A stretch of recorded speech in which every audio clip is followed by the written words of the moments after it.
What's up, everyone? Welcome back to Legio Talk, and it's been a while since I had done an episode. I haven't really, to kind of, cut the bullshit and get straight to the episode. I haven't done one because I was a bit worried that I was rushing out these episodes without any proper time for editing, proper time for what I wanted to actually do in the episode, and just certain other behind-the-scenes trouble that I had, so I decided to delay the project, delay the episodes until I was more feasibly comfortable with the product. So I was like, okay, so when I'm ready, I'll be coming back. Now the thing is with Legio Talk, it will not be on a set schedule for now. I'll be back eventually on your regular every Thursday, but right now it's not. It's just going to be whenever it's ready. But once we have a certain flow to things, then we'll come back. Anyway, guys, enjoy the episode.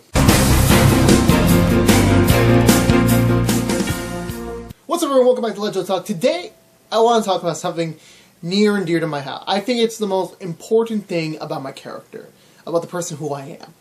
I want to talk about spin-offs. Now, if you don't know what spin-off is, or you don't know what a spin-off is, I mostly relate to the media term. A spin-off is generally when a media property, or media IP property, so any movies, video games, television show, usually it's a television show, that's where I'm morally connected to that. Generally when a character or something from the original IP gets their own independent IP or its own independent show or movie or whatever, and that becomes a spin-off.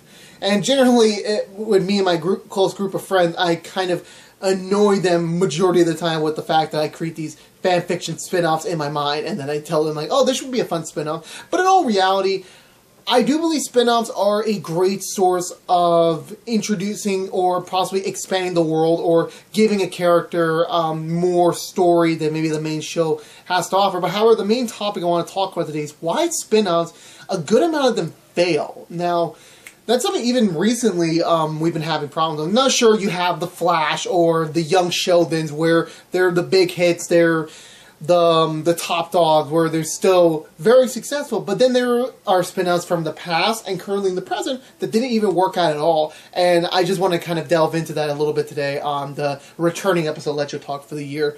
And so let's get down to it. So I think a spin-off that recently people had, at least in their knowledge, that hasn't worked out was The Blacklist Redemption, which, to be completely honest, I don't know about that. I know about The Blacklist, a friend of mine told me about it, but I don't know about the show itself, so I can't comment on that. But a show that a spin-off I do know recently that kind of was still in the now was The Cleveland Show. Now, if you don't know what The Cleveland Show was, if you know Family Guy, Cleveland Brown was a character from Family Guy, and he was so successful, the character was so funny, I love his character, that eventually they announced to give him his own show. And that was a great news, because fans wanted to see more Cleveland, and to see him in his own element, to get more story on him. And then when he got his own show, roughly around the first season, the quality started dipping. The show just wasn't funny anymore, and it kind of ran now for too long, and to be completely fair, it only got 4 seasons, so tell that as you will.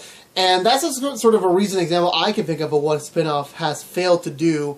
And then there was another spin-off back in the 90s, no, not the 90s, in the 80s called The Tortellini. Now, if you don't know the hit series Cheers, which you should watch, by the way, I watched 22 seasons of that, Cheers and Frasier, blame George. Anyway, there was a spin-off called The Tortellinis, which was a spin-off of Cheers, the original one, not before Frasier, which became a much more successful hit. But Tortellinis wasn't that funny. It didn't captivate audience the way Cheers was, and it got canceled after the first season. And then another one in recent history is Joey. Yeah, I was going to talk about this one. So I haven't seen Joey as well. It was a Friends spin-off, and generally that was a show about Joey, but it just didn't captivate audiences too. Now there's sort of a rotating theme here. It didn't captivate audiences, but there was another thing that kind of went wrong about it. The characters changed who they are. Now, the thing about spin-offs that I think majority of shows spin-offs have this problem is that they change the character way too much for their own show.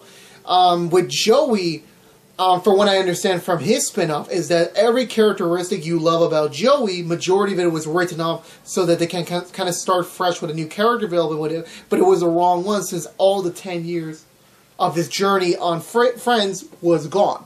Sure, there was a little bit left for the show because it was taking place after Friends, but it didn't happen. With the Cleveland Show, it was the same thing. Cleveland Brown had his had a unique sort of style of humor that was different from Peter Griffin and the rest of the Griffins and every other of the other side supporting character. That what made him popular. But when he got on his own show, it sort of changed. He kind of became this Peter Griffin ripoff. He was a nice guy. He was hilarious. He still was like, he kind of had this dry sense of humor in a way.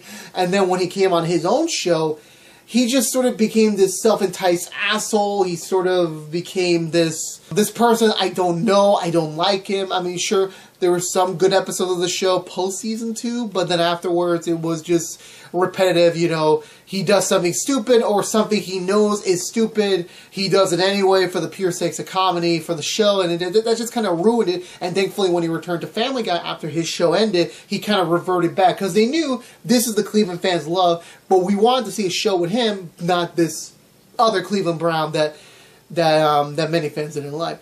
And so that kind of became, that's sort of the main thing why spin-offs don't really work anymore. Sure, there are successful spin-offs like The Flash, Legends of Tomorrow, Young Sheldon, where they still kept what we love about the character and they kind of expanded on it and they made it work. Now, then again, making a TV show is very difficult. It's very hard to get an audience, to get the casting right, to get the characters correctly, to kind of appeal to this amazing story or just a general concept. It's hard enough. But when it comes to a spin-off, it's even more harder because you're already playing in this established world, you're already playing with this established character, and it sort of just becomes where things get a little tricky because it's like, okay, how do we...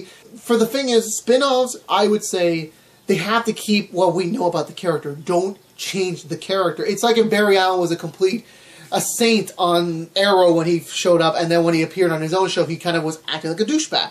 Which, to be fair, I think Season 4 had a little bit of that. I'm not really sure. I don't remember the show anymore. I don't remember having... Last season was so long ago.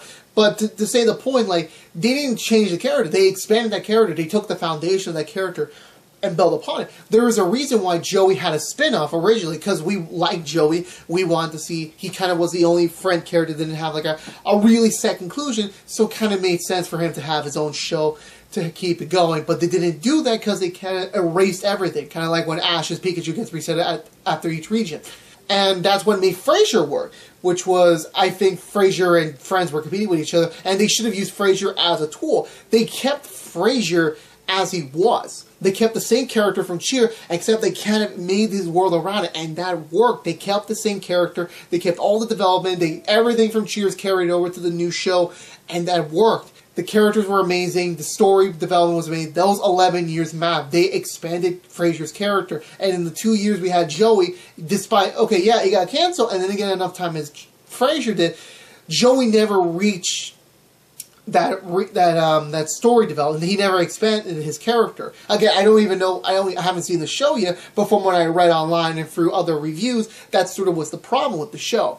And same with the Cleveland show. The Cleveland show, well, again, it was a comedy. It's an anime comedy. It's not supposed to have really a story.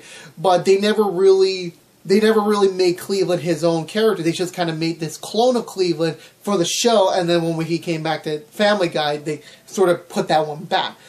But the gist of I'm trying to say, because I ramble a lot, so I don't even know what half the things I talk about. The thing I'm talking about is that spin-offs are a very tricky area. Even though I make fun of it, even though I said every character should deserve their own spin-off, Jeff Lowe, not me, that's sort of the case with now, is that you have to make these spin-offs work, whether it's a prequel or taking place after the original series, it doesn't really matter. They have to be careful with it, because if you deviate too much from what made people fall in love with this character or this universe, you're going to end up hurting a lot of the popularity and a lot of the potential in the long run. Which, for me, I would rather have very minimal spin-offs, but have those spin-offs work very well. And then, like, let's do the Netflix property where it's like every character from Daredevil gets their own spin-off, but then they become sort of different just for the sake of the show. That's what I'm trying to say in the end, and I really hope that... well, it's not really I really hope, it's more like advice I have for people who are developing more spin-offs, so we don't have another redemption thing, or whatever the next big spin-off is, whether it's the Game of Thrones thing or something. So, take that as you will. If you're watching me, TV producers or TV writers, take my advice. Don't fuck up the characters you have, just take them and make them better. Don't change anything, just expand. Don't expand. And because I don't want to have another Joey, and completely that ruined that nickname for me, and Luke Nuo still calls me Joey. Anyway, guys, thank you guys so much for watching the return of Let Joe Talk. I don't know when the next episode is going to be. I don't know what the next topic is going to be. I don't know anything about what's coming after this. It's just I'm doing one at a time, and we will get there. We will get to the next episode when we get there, and I hope you guys are going to be joining me on this the next wave of Let Joe Talks. So, thank you guys so much. See you soon.